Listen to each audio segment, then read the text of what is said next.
పులిచింతాపురం గ్రామంలో భానుడి ప్రతాపానికి ఎండలు మండిపోతున్నాయి. రోడ్లన్నీ జనసంచారం లేక నిర్జలంగా మారాయి. కాని సోమయ్య ఇంట్లో వాతావరణం ఆ ఎండ కంటే వేడిగా, ఉత్కంఠభరితంగా ఉంది. పెద్ద కొడుకు సూర్య పక్కింటికి ఇల్లరికం వెళ్లిపోయిన తరువాత చిన్న కొడుకు ప్రకాష్ గర్వంతో ఊగిపోతున్నాడు. 10 ఎకరాల తాతల నాటి పొలాన్ని ఎలాగోలా తన పేరిట రాయించుకున్న ప్రకాష్ ఇప్పుడు అందులో సగం అమ్మేసి పట్నంలో లగ్జరీ ఫ్లాట్ కొనాలని కలలు కంటున్నాడు. సుందరమ్మ కూడా కొడుకు పట్టుదల చూసి లోలోపల భయపడుతున్నా పైకి మాత్రం ప్రకాష్ని వెనకేసుకొస్తూ గీతాతో గొడవ పడుతుంది. ఆ రోజు ఉదయం సోమయ్య గదిలో ప్రకాష్ ఒక ఫైల్ పట్టుకొని తండ్రి మంచం ముందు కఠినంగా నిలబడ్డాడు. నాన్నా, నేను చెప్పేది కాస్త విను. నువ్వు కూడా సంతకం పెడితేనే మన భూమి అమ్మొచ్చు. ఆ తహసీల్దారు గారు చెప్పారు. దయచేసి దస్తావేజుల మీద సంతకం పెట్టునన్నా. 5 ఎకరాల పొలం అమ్మేయడానికి అగ్రిమెంట్ రెడీ అయిపోయింది. మన భూమి కొనేవాడు ఇప్పుడే అడ్వాన్స్ డబ్బు పట్టుకుని ఊరి చివర రిజిస్ట్రేషన్ ఆఫీస్ దగ్గర వెయిట్ చేస్తున్నాడు. నువ్వు సంతకం పెట్టకపోతే ఆ డీల్ క్యాన్సిల్ అయిపోతుంది. తొందరగా పెట్టు నాన్నా. ఓయ్ ప్రకాష్, నన్ను చంపేసి తీసుకోరా నా పొలాన్ని. నా ఊపిరున్నంత కాలం మా తాతల నాటి భూమిని అమ్మనివ్వన్రా. ఆ పొలం మన కుటుంబానికి ప్రాణం. నేను మీ అన్నయ్య సూర్య రాత్రి పగలు బురదలో కష్టపడి చెమటోడ్చి పండించిన నేల అది. దాన్నెలా అమ్ముతావురా? కన్న తండ్రి ప్రాణం కంటే ఆ పట్నం బిల్డింగే ఎక్కువైందారా నీకు? నాన్న, నువ్వు మళ్ళీ పాత కలపు సెంటిమెంట్లు మాట్లాడకు. ఆ అన్నయ్య గురించి నా దగ్గర అసలు మాట్లాడొద్దు ఇంకా. వాడెలాగో ఆ పక్కింటి ఆస్తి కోసం ఇక్కడ ఆస్తి వదులుకొని సంతకం పెట్టేశాడుగా. ఇప్పుడు ఈ పొలం నా ఇష్టం. నా పేరిట రిజిస్ట్రేషన్ అయ్యాక నాకు నచ్చినట్టే చేసుకుంటాను. పట్నంలో నాకు పెద్ద సాఫ్ట్వేర్ ఉద్యోగం వచ్చింది. అక్కడ లగ్జరీ ఫ్లాట్ కొనడానికి డౌన్ పేమెంట్ కట్టాలి.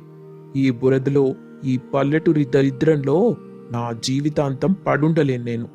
చదువుకున్న నన్ను ఇక్కడే పడుండమంటే మరి నా భవిష్యత్ ఏమైపోవాలి? గదిగుమ్మం దగ్గర నిలబడిన గీత ఈ మాటలు విని ఆవేశంగా లోపలికొచ్చింది. ఆమె కళ్లలో నుండి కన్నీళ్లు సుడులు తిరుగుతున్నాయి. ప్రకాష్, అసలు నీకు మనసనేది ఉందా లేదా? మీ నాన్నగారు అంతగా చెప్తున్నా అర్థం కావట్లేదా నీకు? ఈ భూమి అమ్మటం వల్ల ఆయన మనసు బాధపడి ఆయన ఆరోగ్యం చెడితే బాధ్యులెవరు? మీ నాన్న మాట కంటే నీకు భూమి ఎక్కువైపోయిందా? నీకు ఉద్యోగం వచ్చింది, పట్నం వెళ్ళు, ఎవరు వద్దనరు. కాని మన పొలాన్నెందుకు అమ్మడం? సూర్యాబావగారు ఆస్తి మీద ఆశ లేక నీకు భూమి ఇవ్వడానికి సంతకం పెట్టారు. అంతే తప్ప నిన్నిలా తాతల నాటి భూమిని వేరే వాళ్ల పాలు చేయమని కాదు. నోరు మూసుకో గీత. నువ్వు నా భార్యవని మర్చిపోతున్నావా? నా అభివృద్ధిని చూసి సంతోషించాల్సింది పోయి పక్కింటి వాళ్ళెలా మాట్లాడతావేంటి? ఆ సూర్యగాడు ఇల్లరికం వెళ్ళి పెద్ద త్యాగమూర్తిలాగా బిల్డప్ ఇస్తున్నాడు. వాడికి లేని నొప్పి నీకెందుకు? ఈ ఇంట్లో నా మాటే నడవాలి. నువ్వెక్కువగా మాట్లాడితే బాగోదు చెప్తున్నా. ఆ భూమి అమ్మి పట్నంలో ఫ్లాట్ కొంటే మనమే కదా రేపు డెవలప్ అయ్యేది. ఇక్కడ భూమికి పెద్ద విలువేం లేదు. అదే పట్నంలో భూమికి రోజు రోజుకి విలువ పెరుగుతుంది గాని తగ్గదు. సుందరమ్మకి కూడా అలా భూమి అమ్మటం నచ్చలేదు. కానీ ఆమెకి తన చిన్న కొడుకు ప్రకాష్ అంటే ఇష్టం. ఆ ఇష్టమే ఆమె కళ్ళు మూసుకుపోయేలా చేశాయి. అవునులే గీత, ప్రకాష్ చెప్పేదానిలో కూడా నిజముందిగా. పట్నంలో భూమి ఇల్లు కొంటే రేపు మనకే కదా లాభం. అయినా మన ఆస్తమ్మితే పక్కోళ్ళకెందుకంత బాధ? ఇల్లరికం వెళ్ళిన పెద్దోడు నోరు మూసుకొనున్నప్పుడు నువ్వెందుకింత గొడవ చేస్తున్నావు?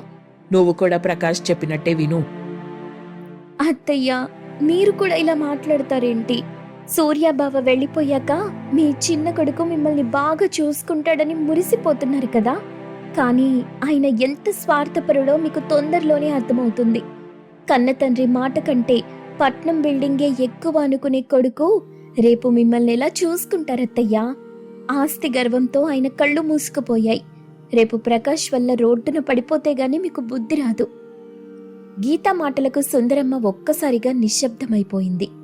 ఆమె గుండెల్లో ఏదో తెలియని భయం మొదలైంది.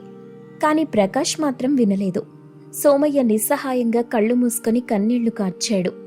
మరోవైపు పక్కింటి రామయ్య ఇంట్లో వాతావరణం ఎంతో ప్రశాంతంగా ఉంది. సూర్య పొలం నుండి అలసిపోయొచ్చి అరుగు మీద కూర్చున్నాడు. శ్వేత అతనికి చెంబుతో మంచినీళ్లందించింది.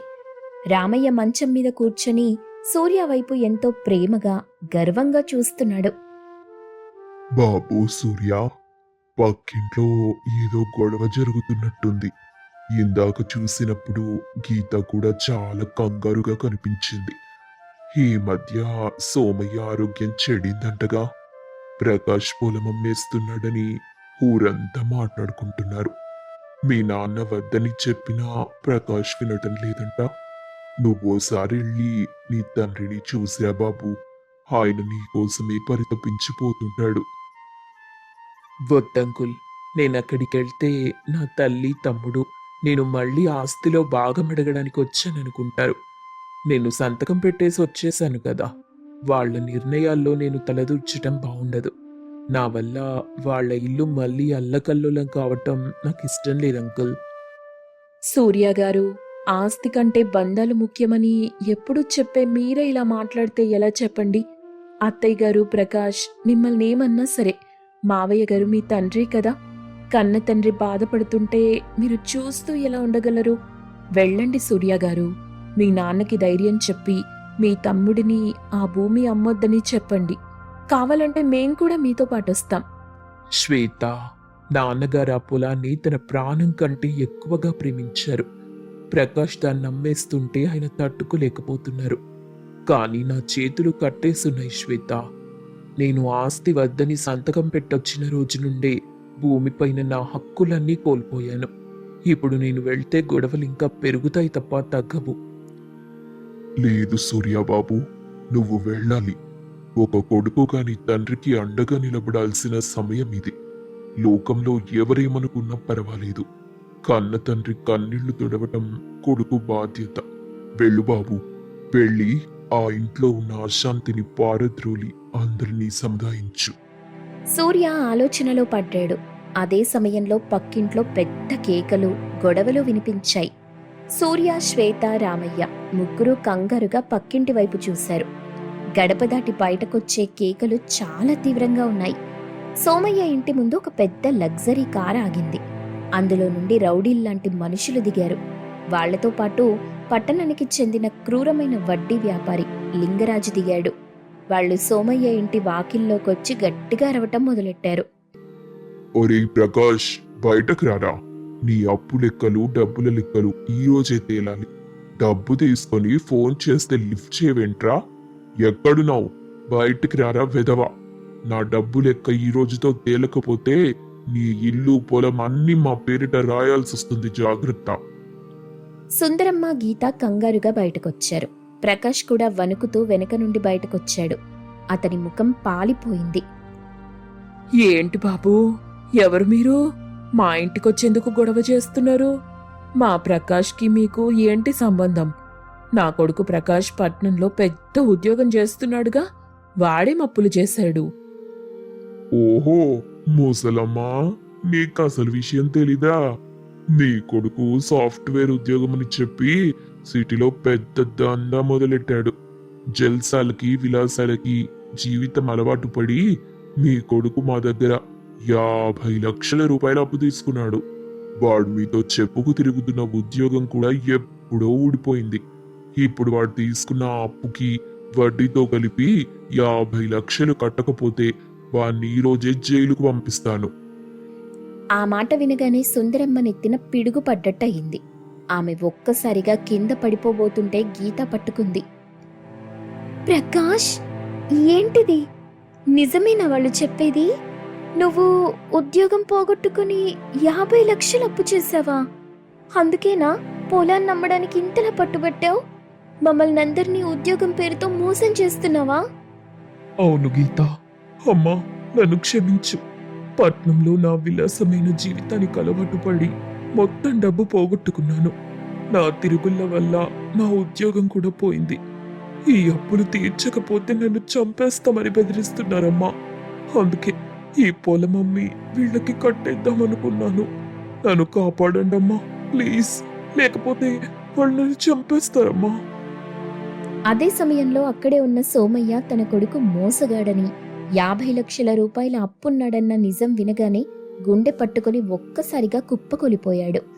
సోమయ్య కింద పడటం చూసిన గీత, మావయ్య గారు, మావయ్య గారు, అయ్యయ్యో అక్కడ చూడండి, మావయ్య గారు కింద పడిపోయారు. ఆ అరుపులకి అప్పుడే సూర్య, శ్వేత, రామయ్య ముగ్గురు సోమయ్య ఇంటికొచ్చారు. సూర్య తండ్రి కింద పడిపోవడం చూసి ఒక్క ఉదుటన పరిగెత్తుకెళ్లి తండ్రిని తన గుండెలకు హత్తుకున్నాడు. నాన్నా, నాన్నా, కళ్ళు తెరువు నాన్నా. ఏమైంది? శ్వేత, గీత, ఎవరో ఒకరు నీళ్లు తీసుకురండి. ఏవండి, కళ్ళు తెరవండి, నాకు భయంగా ఉందండి. ఒరే ప్రకాషు, నీ వల్లే ఈరోజు ఆయనకి పరిస్థితి వచ్చిందిరా. అయ్యో. సోమయ్య ప్రాణాపాయ పరిస్థితి నుండి బయటపడతాడా లేదా? ప్రకాష్ లింగరాజు అప్పు ఎలా తీరుస్తాడు? తన కుటుంబం కోసం సూర్య తీసుకునే నిర్ణయం ఏంటి? ఈ విషయాలన్నింటికీ సమాధానం తెలియాలంటే తర్వాతి ఎపిసోడ్ చూడాల్సిందే. ఇంతకుముందు ఎపిసోడ్లో చిన్ని సరదాగా ఆడుకోవడానికి కిందికి రావటం, తరువాత చిన్ని కనిపించకుండా పోవటం, తనని వెతుకుతూ రాధిక, గౌరమ్మ అక్కడే ఉండిపోవటం. అప్పుడే ఆఫీస్ నుండొచ్చిన సతీష్ జరిగిందంతా తెలుసుకొని ఎంతోసేపు వెతికిన తరువాత ఫ్లాట్లో ఉండొచ్చని పైకి వచ్చి చూడటం. శివయ్యని చిన్ని గురించి అడగ్గా శివయ్య వాళ్ళందరినీ మందలించటం, చిన్ని కనిపించలేదన్న విషయం తెలుసుకొని శివయ్య కుప్పకూలిపోవటం. ఎలాగైనా వెతికి తీసుకొస్తామని సతీష్, రాధిక చిన్నిని వెతకడానికి బయటికెళ్లటం చూసాం. తర్వాత ఏం జరగబోతుందో ఈ ఎపిసోడ్లో చూద్దాం. చిన్నిని వెతకడానికి బయటకొచ్చిన రాధిక, సతీష్, రాధిక, నువ్వు అటువైపు వెళ్ళి చూడు, నేను ఇటెళ్ళి చూస్తాను. లేదన్నయ్యా, నేను నీతో పాటు వస్తాను. ఇక్కడ నాకేం అర్థం కావట్లేదు. సరే పద రాధిక, ఇద్దరం కలిసి చిన్నిని వెతుకుదాం అని ఇద్దరూ చిన్నిని వెతుకుతూ ఉంటారు. ఈలోపు తెల్లారిపోయింది. రాధిక ఏడుస్తూ, పాపం, రాత్రంతా చిన్ని ఎక్కడుందో ఏంటో. తనకేం జరిగుండదు కదా అన్నయ్యా? చచ్చా, అలాంటిదేం జరుగుండదు రాధిక. అంత మంచే జరగాలని కోరుకుందాం. కానీ ఇంకెక్కడని వెతకగలమన్నయ్యా? ఇప్పటికే తనని చూసి కొన్ని గంటలు దాటిపోయింది. దాని రూపం గుర్తొస్తేనే కళ్ళలో నీళ్లాగట్లేదు. నువ్వేడవకు రాధిక, నేను తప్పు చేశాను. హాయిగా ఊళ్ళో ఆడుకుంటున్న మిమ్మల్ని తీసుకొచ్చి చాలా పెద్ద తప్పు చేశాను. పైగా మిమ్మల్ని వచ్చిన రోజే ఒంటరిగా వదిలి బజారుకెళ్ళి ఇంకా పెద్ద తప్పు చేశాను. ఇదంతా నా వల్లే జరిగింది. అన్నయ్యా, నాకేడవద్దని చెప్పి నువ్వు కూడా ఏడుస్తున్నావు. కళ్ళు తుడుచుకో. ఇంత పెద్ద సిటీలో చిన్ని ఎంతో దూరం వెళ్ళుండదు. మరెందుకు ఎంత వెతికినా కనిపించట్లేదు. ఇంకా ఎక్కడ వెతకాలో, ఏం చేయాలో అర్థం కావట్లేదు. మనం వీలైనంత వరకు మొత్తం వెతికేమన్నయ్యా. ఇకిప్పుడు ఇంకేం చెయ్యాలి? చిన్నిని ఎలా కనిపెట్టాలి? నన్ను కొంచెం సేపు ఆలోచించుకొనివ్వు రాధిక. అని సతీష్ ఆలోచిస్తుండగా, అన్నయ్యా, ఒకవేళ చిన్నినెవరైనా ఎత్తుకుపోయి ఉంటారా? పోలీస్ కంప్లైంట్ ఇద్దామా? అలా అని ఊహిస్తేనే భయంగా ఉంది రాధిక. పోలీస్ కంప్లైంట్ ఇచ్చినా ఎటువంటి ఉపయోగం ఉండదు. ఎందుకంటే ఈ సిటీలో ఎన్నో కోట్ల మంది జనాభా ఉన్నారు. వాళ్ళందరి సమస్యల్లో మనది ఒక సమస్య అవుతుంది, కానీ మన కోసం ప్రత్యేకంగా సమయాన్ని కేటాయించరు. దానికన్నా చిన్నిని మనమే ఎలాగైనా వెతికి పట్టుకోవడమే మంచిది. కానీ ఇంతకన్నా ఇంకెక్కడ తిరగగలమన్నయ్యా? ఇక తిరగటం వల్ల ఎటువంటి లాభం లేదు రాధిక. సోషల్ మీడియాని వాడి చిన్నిని పట్టుకోవాలి. అంటే ఫోన్ ద్వారా పట్టుకోవాలంటున్నావా అన్నయ్యా? కానీ అదెలా సాధ్యం? అవన్నీ నేను ఇంటికెళ్ళి చెప్తాను. ముందక్కడ అమ్మ నాన్న ఎలా ఉన్నారో మనం తొందరగా వాళ్ళ దగ్గరికి వెళ్ళాలి. మనల్ని కాంటాక్ట్ చేయడానికి వాళ్ళ దగ్గర ఫోన్ కూడా లేదు. ఇప్పటికే చాలా ఆలస్యం అయిపోయింది. ముందు వాళ్ళ దగ్గరికి వెళ్దాం పదా అని ఇద్దరూ ఇల్లు చేరుకున్నారు. రాధిక, సతీష్ ఇంటికి రావడం చూసిన శివయ్య, గౌరమ్మ, ఏరా, చిన్ని ఎక్కడ్రా? తనని తీసుకొస్తామని కదా వెళ్ళారు. మరి మీరు మాత్రమే తిరిగి వచ్చారేంటి? అర్థమైందిరా, చిన్ని కనిపించట్లేదని అర్థమైంది. ఇక నా కూతురు నాకు దొరకదని అర్థమైంది. మేమన్ని చోట్ల వెతికి చూశామమ్మా, కానీ తను దొరకలేదు. ఏం చెయ్యాలో అర్థం కాక మీరెలా ఉన్నారోనని కంగారుగా ఇంటికొచ్చాం. ఇప్పుడు మీరు ఆలోచించాల్సింది మా గురించి కాదురా, చిన్నిని వెతకటం మానేసి ఎందుకు ఇలా తిరిగొచ్చారు? నాన్న, మీకు అర్థం కావట్లేదు. ఇది మన చిన్న పల్లెటూరు కాదు. ఒక రోజంతా వెతికినా కూడా సిటీలో పావు భాగం కూడా అయిపోదు. అలాంటి ఊరిది. ఇలా రోడ్ల మీద పడి ఎంత వెతికినా మన చిన్ని మనకి కనిపించదు నాన్న. అంటే ఏవిట్రా, ఇక చిన్ని మీద ఆశలు వదిలేసుకోమని చెప్తున్నావా? అమ్మా, ఏం మాట్లాడుతున్నావు? నేనలా చెప్పగలుగుతానా? మరి నువ్వు చెప్తుంది అదే కదరా, మాకు వెతకటం చేత కాలేదు అంటున్నావు. మీ ఇద్దరికన్నా నాకు చిన్నీనే ముఖ్యం. మీరేం చేస్తారో నాకు తెలీదు. సాయంత్రానికల్లా చిన్ని నా కళ్ళ ముందుండాలి. లేదంటే నువ్వు కూడా ఇంటికి తిరిగి రాకు. అసలు నీ జాబ్ వల్లే కదా ఇదంతా. నాన్న, కోపంలో మీరేం మాట్లాడుతున్నారో మీకు అర్థం కావట్లేదు. చిన్ని మీకు ముద్దుల కూతురే కావచ్చు, కానీ మాకు కూడా సొంత చెల్లి నాన్న. తనని వెతక్కుండానే తిరిగొచ్చామని మీరెందుకు అనుకుంటున్నారు? అన్నయ్య, అమ్మా నాన్న పరిస్థితి అర్థం చేసుకో. ఏదో చిన్ని కనిపించట్లేదన్న కోపంతో అలా మాట్లాడుతున్నారు గాని వాళ్ళ మనసేంటో మనకు తెలీదా? వాళ్ళ బాధ నాకు అర్థమవుతుంది రాధిక, కానీ నేను పడుతున్న బాధని వాళ్ళు అర్థం చేసుకోలేకపోతున్నారు. చిన్నప్పటి నుండి చిన్ని అందరికన్నా నాతోనే ఎక్కువ ఆడుకుంటూ పెరిగింది. అలాంటిది తనని వదిలేస్తానని వీళ్ళసలు ఎలా అనుకుంటున్నారు? అని సతీష్ ఏడుస్తూ బాధపడుతుండగా రాధిక కూడా ఏడుస్తుంది. నన్ను క్షమించరా. చిన్ని కనిపించట్లేదన్న బాధలో మిమ్మల్ని మాటలు అనేశాను. ఇప్పటి నుండి మేం కూడా వస్తాం. మనందరం కలిసి వెతుకుదాం చిన్నిని. ఇక ఎంత తిరిగినా ప్రయోజనం లేదు నాన్న. అన్నయ్య సోషల్ మీడియా ఉపయోగించి చిన్నిని కనిపెట్టాలనుకుంటున్నాడు. మనం ఎంత వెతికినా కనిపించనిది ఫోన్లో ఎలా కనిపిస్తుందమ్మా? దానికి నా దగ్గర కొన్ని మార్గాలున్నాయమ్మా. ఇదివరకు పేపర్లో ప్రకటన ఇచ్చినట్టే ఇప్పుడు అన్ని సోషల్ మీడియా ప్లాట్ఫామ్స్లో చిన్ని ఫోటో పెట్టి అన్ని గ్రూపుల్లో అన్ని ఛానల్స్లో వచ్చేలా చేయొచ్చు. ఒరే సతీషు, ఆ పేపర్ ప్రకటన కూడా వదలకుండా ఇవ్వరా. అలాగే నాన్న. అని సతీష్ పేపర్లలో సోషల్ మీడియా ఛానల్స్లో ప్రకటన వేయించి చిన్ని కబురు తెలుస్తుందేమోనని ఎదురు చూస్తున్నారు. కానీ ఎన్ని రోజులైనా ఎటువంటి కబురు లేదు. కొన్ని రోజుల తరువాత, అమ్మా, నాన్న, మీరన్నం తిని చాలా రోజులవుతుంది. చూడండి ఎంత నీరసించిపోయారో. కనీసం మీ రాగి చావైనా తాగండి. మీరిలా దిగులుతో మంచన పడితే ఎలాగమ్మా? నేను అన్నయ్య ఏమైపోవాలి? దయచేసి మీరిద్దరూ ఇలా ఆరోగ్యం పాడు చేసుకోకండి. నేను చేయగలిగిన ప్రయత్నాలన్నీ చేస్తున్నాను. పోలీస్ స్టేషన్లో కంప్లైంట్ కూడా ఇచ్చాను. అయినా చిన్ని జాడ తెలియనే లేదు. ఎన్ని రోజులైనా చిన్ని గురించి ఎటువంటి సమాచారం లేదు. ఇక నా చిట్టి తల్లి దొరకదా, నాకు అర్థమైపోతుంది. నా చిన్ని దూరమైన ఈ చోటులో ఇక నేనుండలేనండి. దాని మొహం కలలో కూడా నన్ను వదిలిపెట్టట్లేదు. అది చేసిన అల్లరి నన్ను నిద్రపోనివ్వట్లేదు. ఈ గుండె భారంతో నేనుండలేను. మనం ఊరెళ్ళిపోదాం పదండి. ఏం మాట్లాడుతున్నావమ్మా? మనం చిన్నితో ఇక్కడికొచ్చాం. చిన్ని లేకుండా ఈ ఊరొదిలిపెట్టి వెళ్లేదే లేదు.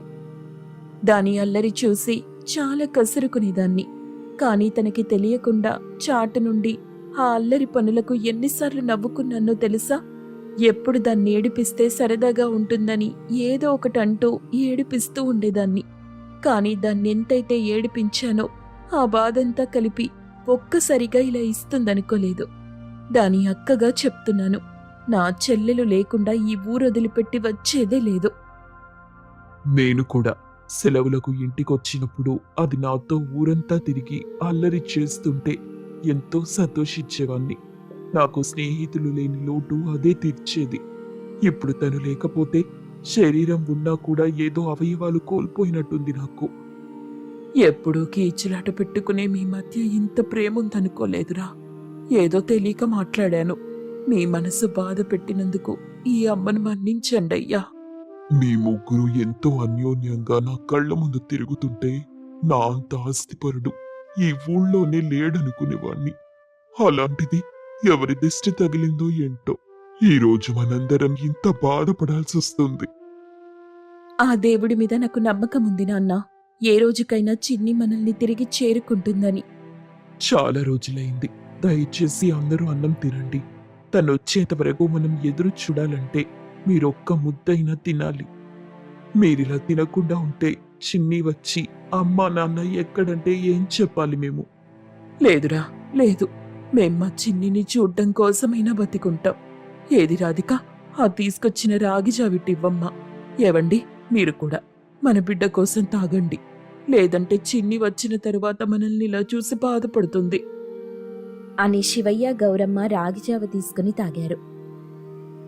అన్నయ్య, అమ్మా నాన్నకి బయట గాలికి తీసుకెళ్దాం.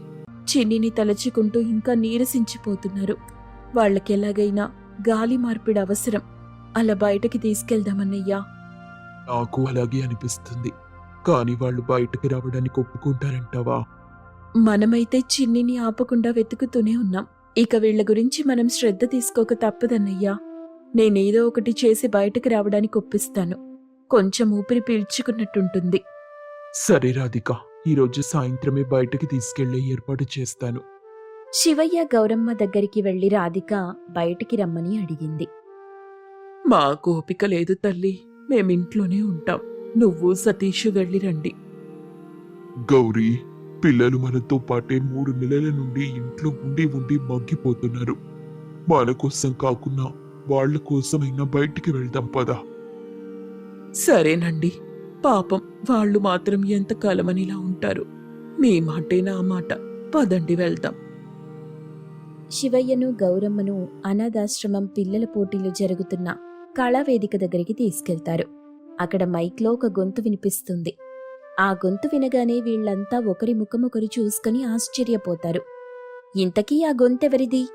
ఆ గొంతు విన్న తరువాత వీళ్ళెందుకు ఆశ్చర్యంతో ఆగిపోయారు? తరువాతి ఎపిసోడ్లో చూద్దాం.